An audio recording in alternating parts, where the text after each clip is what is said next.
والصلاة والسلام على أشرف الأنبياء والمرسلين سيدنا محمد وعلى آله وصحبه أجمعين.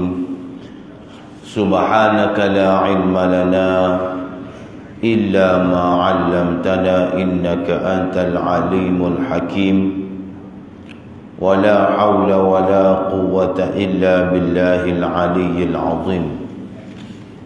اللهم إنا نسألك علما نافعا ونسألك رزقا طيبا ونسألك عملا متقبلا. اللهم إنا نعوذ بك من علم لا ينفع وقلب لا يخشع وعمل لا يرفع والدعاء لا يسمع. اللهم لا تؤاخذني بما يقولون واغفر لي مما لا يعلمون واجعلني خيرا مما يظنون. أما بعد. Alhamdulillah, syukur kepada Allah Subhanahu wa ta'ala. Allah Subhanahu wa ta'ala masih lagi memberi peluang dan masa kepada kita dapat bersama-sama belajar, sama-sama menambahkan ilmu pengetahuan, sama-sama menambahkan kefahaman kita terhadap agama kita. Mudah-mudahan pertemuan kita ini diberkati dan dirahmati oleh Allah Subhanahu wa ta'ala. Alhamdulillah, kita hari ini adalah 8 Syakban dan insya-Allah tak lama lagi kita akan sama-sama insya-Allah berada dalam madrasah Ramadan, bulan Ramadan. Mudah-mudahan segala ilmu berkaitan dengan Ramadan, khususnya berkaitan dengan puasa ni, kita kena hadam baik-baik, kita kena belajar bersungguh-sungguh supaya apabila kita melangkah satu Ramadan, kita sudah memahami fiqh Ramadan, kita memahami batalnya Ramadan ni bagaimana, makruhnya bagaimana dan juga sebagainya.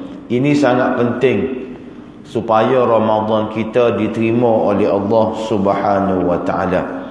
InsyaAllah pada pagi ni kita akan sambung sahabat Nabi yang kedua, yang ke-10. Alhamdulillah, kita masuk sahabat Nabi yang ke-10, iaitu yang diberi nama Abdullah bin Jahshin. Abdullah bin Jahshin. Abdullah bin Jahshin ini adalah sepupu Rasulullah sallallahu alaihi wa alihi wasallam.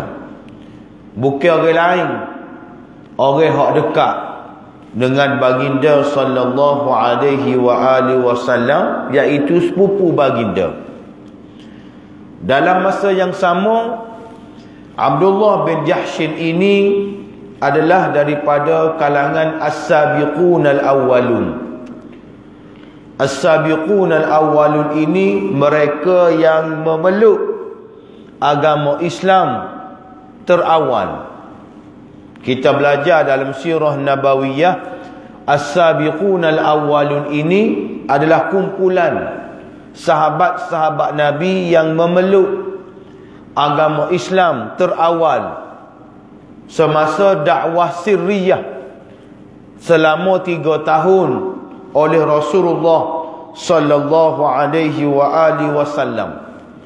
Maka Abdullah bin Jahshin ini bukannya calang-calang orang, bukannya orang biasa-biasa, tetapi dia adalah orang yang mempunyai keimanan dan ketakwaan kepada Allah Subhanahu wa ta'ala lebih daripada orang lain. Sebab tu Dia daripada kalangan orang hak mula-mula memeluk agama Islam. Ada satu kisah berkenaan dengan Abdullah ibn Jahshin ini.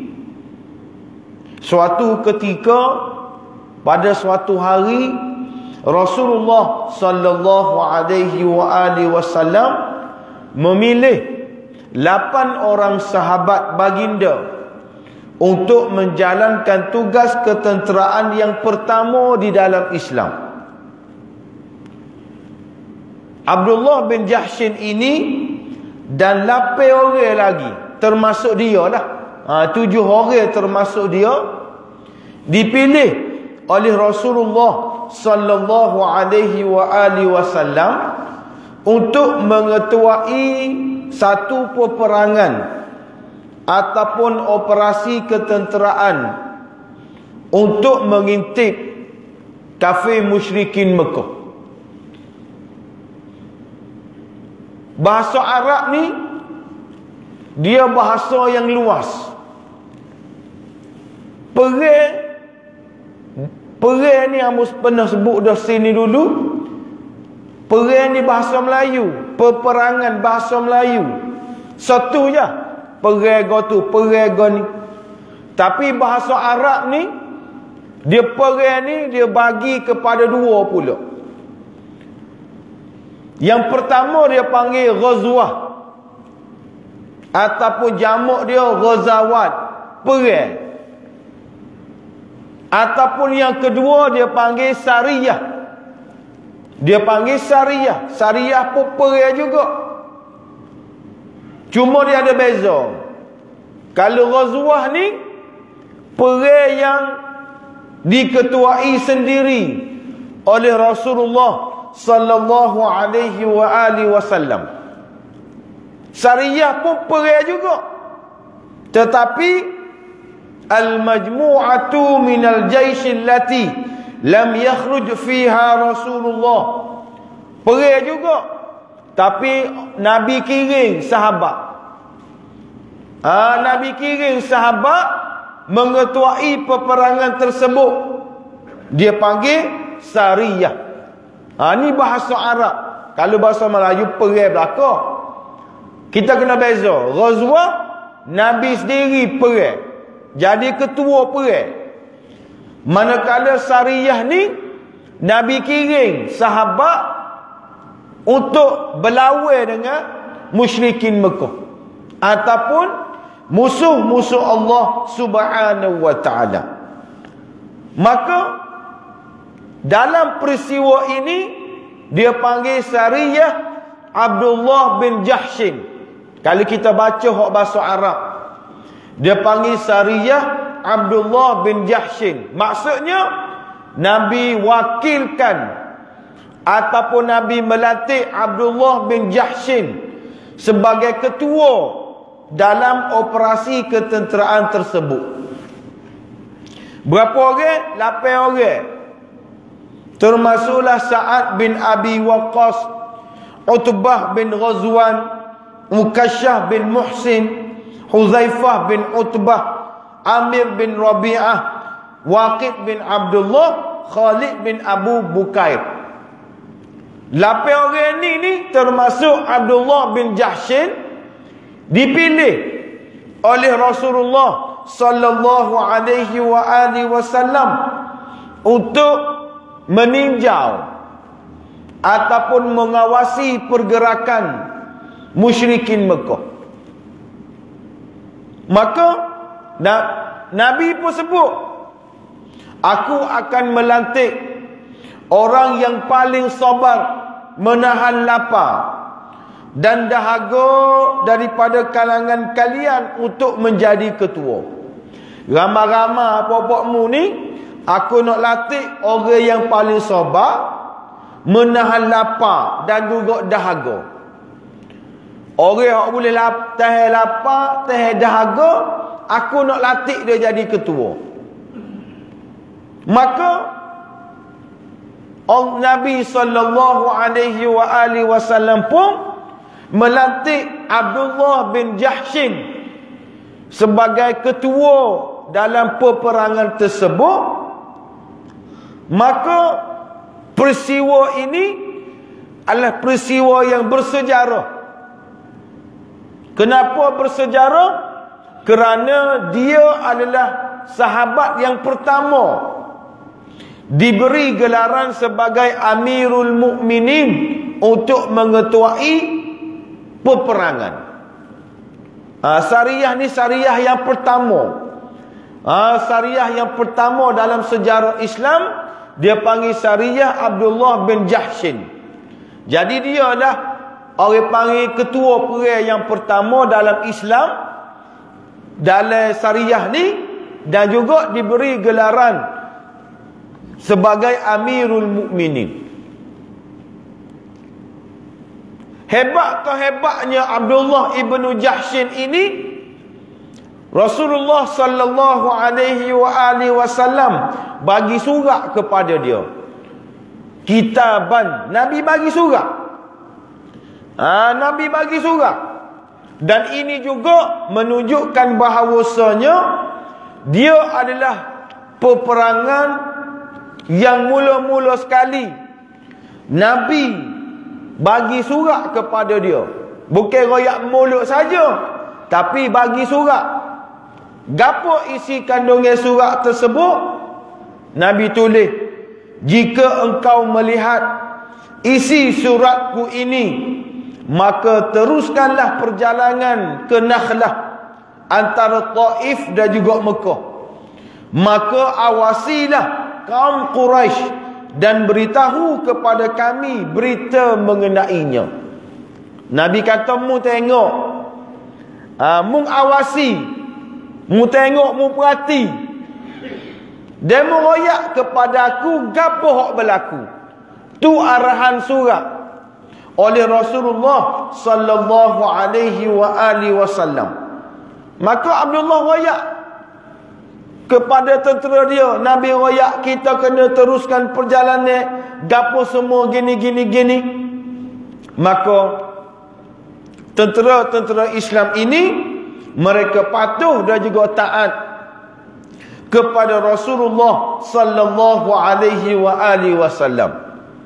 Tiba di Nakhlah, apabila popok dia tiba di Nakhlah, mereka pun tengok, mereka pun awasi sebagaimana arahan baginda sallallahu alaihi wasallam. Duk tengah perhati, duk tengah hitar, duk tengah pantau. Tiba-tiba mereka melihat satu kafilah perdagangan Quraisy. Dia melihat satu kafilah perdagangan Quraisy yang terdiri daripada 4 orang lelaki. Ada 4 orang lelaki musyrikin Mekah bawa kafilah. Kafilah tu Abdullah bin Jahshin kenal. Siapa 4 orang tadi? Antaranya Amru ibnu Hadrami, Al-Hakam bin Kaisan, Uthman bin Abdullah, dan saudaranya Al-Mughirah. Abdullah kenal, bukan tak kenal. Oh, aku kenal 4 orang ni tentu dah kafir kurik. Bukannya orang Islam, kafir kurik. Aku kenal dia ni. Dia bawa perdagangan, nego, bawa kulit kambing, bawa gapo lagi, harta-harta lain, makanan lain yang sangat banyak, bukan sikit, banyak. Maka Abdullah bin Jahshin dan juga tentera-tentera dia mesyuarat. Dia tengok popok ni lalu ni bawa dagangnya, harta dagangnya ni, demo ni pun mesyuarat. Bila mesyuarat, kebetulan hari hak berlaku tu hari yang terakhir dalam bulan haram. Hari yang terakhir dalam bulan-bulan haram. Maksud apa? Bulan-bulan haram ni bulan yang dilarang oleh Allah Subhanahu wa taala untuk perang. Tak boleh perang. Kafir tak boleh perang, Islam pun tak boleh perang. Orang panggil genjatan senjata lah kalau bahasa lah ni. Boleh haram ni tak boleh perang. Kebetulan hari tu hari terakhir. Hari terakhir perang, bulan haram. Kalau mereka serang kafilah tadi, berarti mereka akan perang dalam bulan haram. Mereka akan, orang panggil, mendapat kemarahan lah. Rasulullah marah lah sebab bulan haram. Tindakan itu menyebabkan dia telah melanggar kehormatan bulan haram.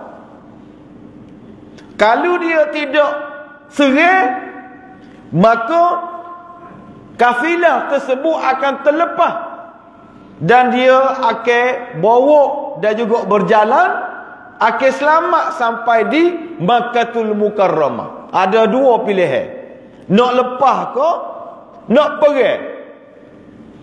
Akhir sekali keputusan mesyuarat, mereka bersetuju untuk menyerang kafilah tersebut. Kita serang. Mereka bersetuju untuk menyerang kafilah tersebut. Semua barang-barang yang dibawa oleh kafir Quraisy tersebut telah dijadikan ghanimah. Dan daripada 4 orang tadi, mereka telah membunuh seorang daripada mereka. 2 lagi itu menjadi tawanan perang, seorang lagi itu terlepas. 4 orang bunuh seorang, 2 orang dijadikan tawanan perang, seorang lagi itu terlepas. Dia lari sampai ke Mekah. Bila sampai Mekah tu gak, nya ceritalah kau popok ni. Dia kata Nabi ni suruh sahabat-sahabat dia ni perang dalam bulan haram, bunuh Abdullah bin Hadrami, merampas harta kita. Kita janji dah bulan haram ni kita tak boleh perang. Tiba-tiba Muhammad suruh sahabat-sahabat dia serang kita, perang dengan kita. Dia bawa naratif, dia bawa cerita lagu tu di Mekah. Jadi Abdullah bin Jahsy ni balik semula jumpa dengan Rasulullah sallallahu alaihi wasallam. Balik tu gak dalam keadaan gembira lah. Moga bukan setakat balik saja, bawa harta rampasan perang yang sangat banyak. Dia dah ingat ke Rasulullah ni suka, Rasulullah ni gembira. Bila Rasulullah tahu, Rasulullah marah. Rasulullah kata, demi Allah, aku tidak menyuruh kamu memerangi mereka. Aku hanya menyuruh kalian mencari berita tentang Quraisy dan mengawasi gerak-geri mereka. Aku royak dah ke? Aku suruh mu tengok, suruh mu ita, suruh mu perhati. Bukan suruh mu pergi bunuh, bukan suruh mu pergi perang. Sebab bulan ni ke boleh haram, boleh yang diharamkan perang, bapa mu bunuh juga. Rasulullah marah. Ni marah sungguh ni, bukan marah gora ni. Rasulullah marah sungguh sebab telah melanggar. Pertama, dia telah melanggar arahan dan perintah daripada Nabi. Yang kedua, dia telah melanggar arahan dan juga suruhan Allah Subhanahu wa ta'ala supaya tidak perang dalam bulan haram. Bila jadi lagu tu sebagaimana yang disebut tadi, geger lah. Orang kafir dok bawa cerita, dok bawa kata Nabi ni suruh sahabat dia perang, suruh sahabat dia berlawan, tidak menghormati bulan haram dan juga sebagainya. Geger muka. Duk salah ke orang panggil Abdullah bin Jahsy dan juga tentera-tentera dia. Bapa buat lagu ni tak kena, macam-macam lah. Mereka mengambil kesempatan di atas ijtihad Abdullah bin Jahshin dan juga sahabat-sahabat dia. Bila Rasulullah marah kak, sedihlah sahabat-sahabat Nabi ni. Abdullah bin Jahshin sedih. Dia kalau kita tengok sahabat-sahabat hak Nabi latih ni bukan calon-calon orang. Orang yang hebat-hebat. Panglima perang Sa'ad bin Abi Waqqas, orang hebat-hebat, bukannya orang biasa-biasa. Akhir sekali Allah Subhanahu wa ta'ala nak membersihkan, nak membela Abdullah bin Jahshin dan juga sahabat-sahabat dia. Ni kehebatan sahabat Nabi. Duduk berkalut dalam keadaan yang huru-hara. Nabi pun marah, Nabi pun kecewa. Orang kafir duk bawa cerita lagu ni. Akhir sekali Allah Ta'ala menurunkan ayat Al-Quran untuk menjelaskan dan menerangkan keadaan yang berlaku. Ni hebat sahabat Nabi. Allah Ta'ala turun ayat Quran nak membersihkan dia. Kita boleh tengok disebut dalam surah Al-Baqarah. Surah Al-Baqarah ayat 217. Yas'alunaka 'anil syahril haram qitalin fihi qul qitalu fihi kabir wa saddun an sabilillah wa kufrun bihi wal masjidil haram wa ikhraju ahlihi minhu akbaru 'indallah wal fitnatu akbaru minal qatl ila akhir ayat. Surah Al-Baqarah ayat 217. Bila Allah Ta'ala menurunkan ayat tersebut, maka hati Rasulullah sallallahu alaihi wasallam kembali tenang. Baginda mengambil harta rampasan tersebut, meminta tebusan tawanan dan redha dengan apa yang dilakukan oleh Abdullah bin Jahshin dan pasukannya. Bila turun ayat Quran tu, Nabi rasa lega. Sebab apa? Ayat Quran tu menyebut, mereka bertanya kepadamu wahai Muhammad mengenai hukum berperang dalam bulan yang dihormati. Katakanlah, peperangan dalam bulan itu adalah berdosa besar, tetapi perbuatan menghalangi orang Islam daripada jalan Allah dan perbuatan kufur kepadanya dan perbuatan menyekat orang-orang Islam ke Masjidil Haram di Mekah serta mengusir penduduknya daripada situ, semuanya itu adalah lebih besar daripada dosanya di sisi Allah Subhanahu wa ta'ala. Jelas. Maknanya Allah Ta'ala royak kok mana-mana pun perang dalam bulan haram ini adalah kesalahan, dosa besar, tak kena. Tetapi ada lagi hak lebih besar pada tu lagi.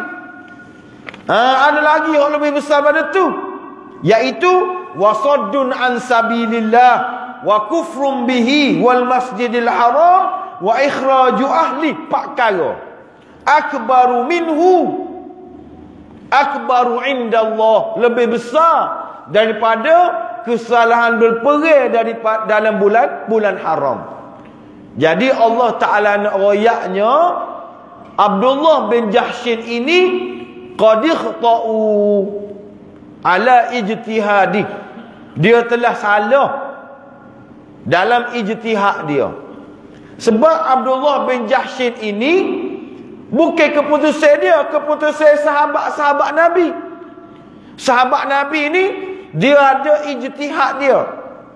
Dia ada kemampuan untuk buat keputusan. Dia mesyuarat. Orang sahabat Nabi apabila mereka berijtihad, kalau ijtihad mereka betul, boleh 2 pahala. Kalau ijtihad mereka tak betul, boleh 1 pahala. Tu ijtihad para sahabat. Jadi Abdullah bin Jahshin ini, mereka berijtihad untuk menyerang Orang panggil kafilah dagangnya tadi. Tetapi rupa-rupanya qad ikhta'u, mereka salah. Walaupun mereka salah, Allah Ta'ala kata mereka ini diberi pahala. So, kerana mereka ni ijtihad. Dan kita kena tengok lagi, benda yang lebih besar lagi daripada apa yang dilakukan oleh Abdullah bin Jahshin itu, apa dia? Hak tadilah, mereka menghalang orang Islam, mereka menyekat orang Islam, mereka mengusir penduduk-penduduk Mekah, sekat tak pergi masjid, buat khianat kepada orang Islam.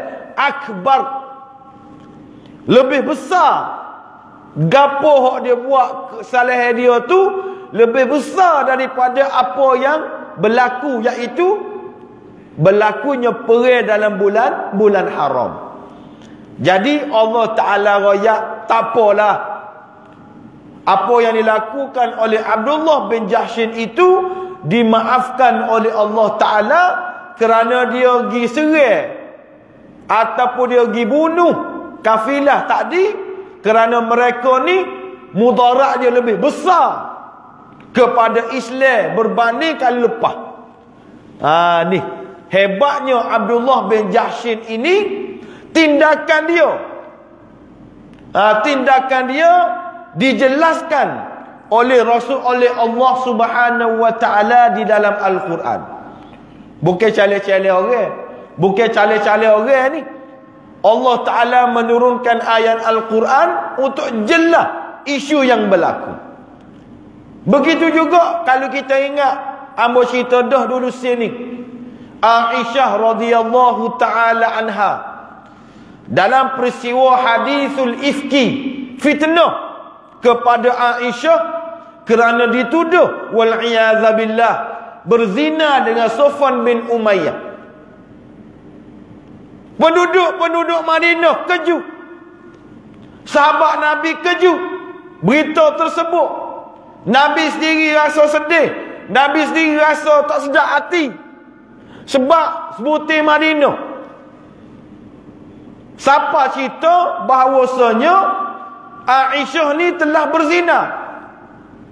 Bayangkan adik kakak, Madinah dulu zaman tu tak ada Facebook, tak ada Instagram, tak ada surat khabar, tak ada media sosial. Tetapi pelusuk kota Madinah ni tahu cerita yang dibawa oleh musyrikin dan juga pokok munafik. Cuba kita bayangkan bagaimana dia buat kerja. Dia pergi situ dia fitnah, dia pergi situ dia fitnah, dia pergi situ dia fitnah. Habisnya jajak ke rumah-rumah, ke kedai-kedai, jajak habis. Fitnah kepada Aisyah radhiyallahu ta'ala anha. Lah ni senang tulis di Facebook gak, orang share, orang print screen, orang screenshot, orang tahu belaka. Zaman dulu tak ada. Duk kedai, pergi rumah ke rumah, jumpa orang ni, jumpa orang tu, kecek belaka. Zaman dulu menyebabkan Nabi rasa sedih, Nabi rasa duka cita dengan berita tersebut, dengan fitnah tersebut, sehingga mana Nabi tak mampu untuk membersihkan cerita tersebut. Akhir sekali Allah Ta'ala menurunkan ayat Al-Quran membersihkan Aisyah radhiyallahu ta'ala anha. Ni hebat Aisyah. Allah Ta'ala buat turun ayat Al-Quran untuk membersihkan dia daripada cerita berzina tadi. Ni nak ayatnya kehebatan sahabat-sahabat Nabi, kehebatan isteri Nabi. Kita umat akhir zaman ni tak ada lah siapa tahap, tak ada lah ayat Allah Ta'ala turun ayat Quran. Tapi Allah Ta'ala kirim saing-saing kita, Allah Ta'ala kirim ulama-ulama, tok guru tegur kesalahan kita, royak kita ni salah mana, tegur kita ni salah mana. Tu kita. Tapi hak pakar tu pakarlah. Hak dengar wah ulama tu dengarlah. Hak tak dengar kak, maka mereka akan berada dalam kesesatan. Mereka akan berada dalam benda yang tak betul. Kerana apa? Kerana mereka tak dengar hak ulama kata gana, hak Quran kata gana, hak Nabi kata gana, tak dengar lagi. Maka beradalah mereka dalam kesesatan. Maka sebab itu kita kena rasa syukur banyak-banyak kepada Allah, kerana Allah Ta'ala kirim kita Al-Quran, kirim kita Nabi, kirim kepada kita Rasul untuk royak benda yang betul, untuk tegur benda yang salah, bawa kita ke jalan yang benar, bawa kita ke jalan yang betul. Maka ini satu nikmat yang sangat besar yang Allah Ta'ala berikan kepada kita.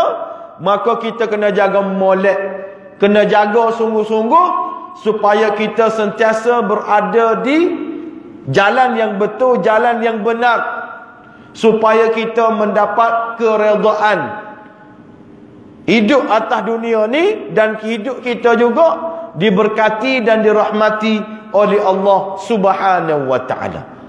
Aqul qali hadza wa sallallahu li wa lakum. Wassalamu alaikum warahmatullahi wabarakatuh.